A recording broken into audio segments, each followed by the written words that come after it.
Continuamos en Soluciones. Vamos a leer ahora parte de los comentarios que nos llegan a través de nuestra cuenta en Twitter, @solucionesgb. Carlos Basil, por ejemplo, nos comenta el profesor, hay que preguntarle a qué país se refiere con el crecimiento del empleo formal versus el informal, porque Venezuela no lo es. Ya Ingerson en todo caso nos contaba de dónde provienen las cifras que él está tomando en cuenta para estas acepciones. Gilberto Velázquez nos dice por su parte, el comercio informal ha crecido a causa de la pérdida del poder adquisitivo, los bajos salarios y la falta de empleo. Nel López nos dice también, el comercio informal actual es muy diferente al de antes. El Estado les asegura una pensión segura sin cotizar seguro social.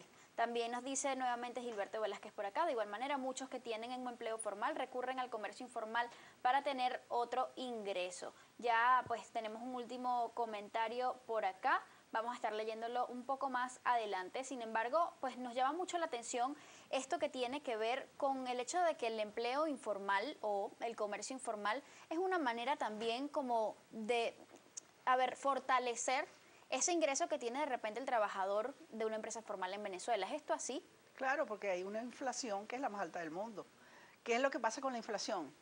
Que tu salario, tu ingreso se destruye. Entonces, si tú tenías 100, ese salario tuyo hoy vale 40.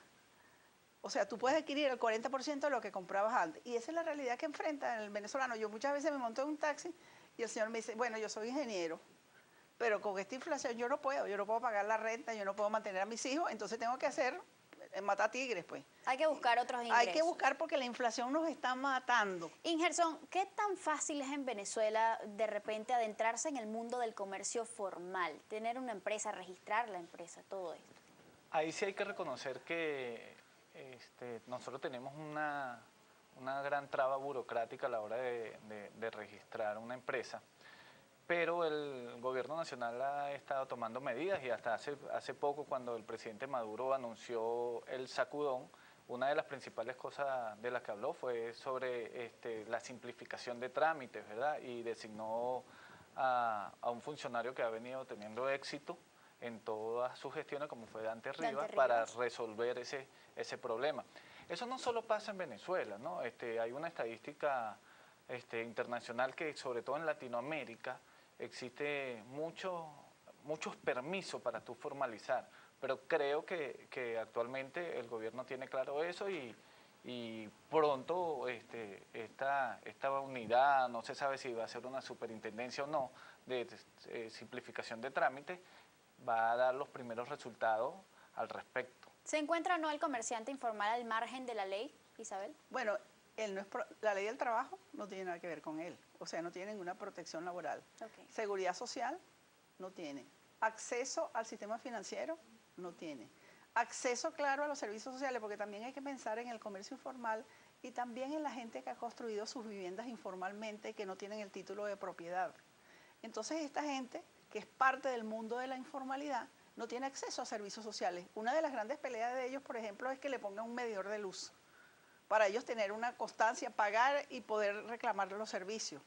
Entonces, la existencia de la informalidad es un gran problema para la economía de un país, porque no es solamente gente que no paga impuestos, cuyos ingresos no figuran en las cuentas nacionales, sino que es gente que está al margen de lo que sería el movimiento económico de la sociedad. Entonces, si una sociedad tiene un sector, el sector más grande de trabajadores está en la informalidad, estamos mal.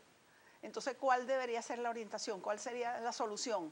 Bueno, vamos a buscar un camino para que, como lo piden los propios informales, cada vez más la posibilidad de acceder a la formalidad sea posible, de que yo pueda ser protegido por la ley del trabajo, que yo pueda tener un acceso a la seguridad social, que yo pueda tener sistemas de garantías que me permitan a mí solicitar un crédito, que yo tenga sistemas de capacitación y de formación, que yo pueda legalizar mi propiedad. Todas estas cosas están negadas hoy. Unas porque contradicen ideológicamente al gobierno, que niega la propiedad, que no quiere que hayan empresas privadas, que impide el acceso realmente de la gente a la economía abierta. Entonces, estamos con unas soluciones que ya sabemos cuáles son, pero con un gobierno que ideológicamente los niega, y ese es el cuello de botella. ¿Es esto así, Ingerson, o qué medidas ha tomado el gobierno un poco para ayudar a compensar o paliar toda esta problemática que se presenta a partir de la proliferación del comercio informal? Fíjate, lo que dice Isabel no es cierto, o quizá ella no tenga el acceso a la fuente, ¿no? Nosotros, ¿Qué se ha hecho? desde que llegó el presidente Chávez al gobierno, primero impulsó todo lo que es el sistema microfinanciero. Entonces nosotros, fíjate, tenemos Banco de la Mujer, Banco del Pueblo, Fondemi, todo un sistema microfinanciero para todos estos sectores informales para que ellos puedan acceder a crédito, ¿verdad? Y fortalecer esas microempresas. También hay un fortalecimiento, ha venido un impulso de la microempresa o de la empresa familiar.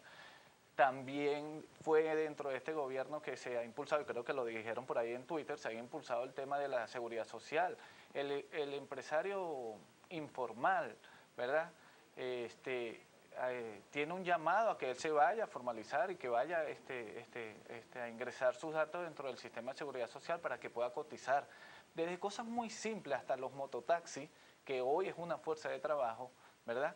Ellos pueden acceder al sistema de seguridad social. Fíjate algo, Ingerson, Gilberto Velázquez también nos dice por el Twitter, lo más dramático es que un comerciante informal llega a ganar más que un profesor universitario en Venezuela. ¿Qué merma está trayendo esto en tanto a lo que se refiere a nuestro progreso intelectual? Bueno, es que merma en todos los sentidos, porque puede ser que en algún momento coyuntural en el año él tenga ingresos muy altos, pero en general todo al informal le cuesta más que a una persona formalizada. Esa persona no tiene vacaciones, no tiene ningún tipo de bono, no tiene ninguna protección social, todo lo que consume lo tiene que pagar. Entonces, no es que gane más que un profesor, que en algunos momentos, por ejemplo, en diciembre, bueno, puede vender mucho más mercancía y va a ganar más que un profesor universitario. Pero un profesor universitario tiene una póliza de HCM, o sea, tiene unas vacaciones, tiene un aguinaldo, tiene seguridad social, o sea, todas esas cosas de las cuales carece el informal. Entonces nosotros los venezolanos, ¿cómo debemos ver el problema? ¿Cómo logramos que ese sector tan grande de venezolanos pueda tener mejores condiciones de vida? ¿Cómo logramos lo que ellos piden? En todos los estudios que nosotros hemos hecho en CEDICE, ellos dicen, nosotros quisiéramos cotizar y pagar impuestos para tener derechos de reclamar, porque el que no paga impuestos, sus derechos de reclamar casi son nulos. Entonces eso es lo que ellos aspiran, pero eso significa abrir la economía. Eso significa acabar con las políticas de controles, con el precio justo, con todas esas cosas que es la política de este gobierno. Esta política de este gobierno conduce a más informalidad, a cierre y disminución del aparato productivo formal y a lo que estamos viviendo, escasez e inflación como los dos grandes monstruos de la economía. Luis Palms nos dice también por el Twitter que fácil es montar un puesto, generar ganancias, especular y no pagar impuesto ni nada. Y cada día un buhonero tiene ya 10 puestos. Y me lleva un poco a la pregunta, Ingerson, algo de lo que estaba comentando Isabel. ¿Facilita este gobierno la proliferación del comercio o de la economía informal? Yo creo que no es un problema directamente del gobierno. Yo creo que efectivamente el estado jurídico, de cómo estaban compuestas las cosas, todas esas trabas burocráticas para formalizar, dejaban que la gente, bueno, comenzara un negocio y no se formalizara. Exacto. Coincido con Isabel efectivamente de que todos estos empresarios, su objetivo final debería ser la formalidad, pero efectivamente todos estos informales, muchos como lo llaman buhoneros, yo no quisiera llamarlos todos así porque en realidad la economía informal abarca muchos más cosas. Okay. Yo sí creo que ellos tienen altas ganancias, tienen muy buenas ganancias. El mismo tema, como te lo comentaba, un mototaxista, tú te montas un mototaxista y pregúntale cuánto gana.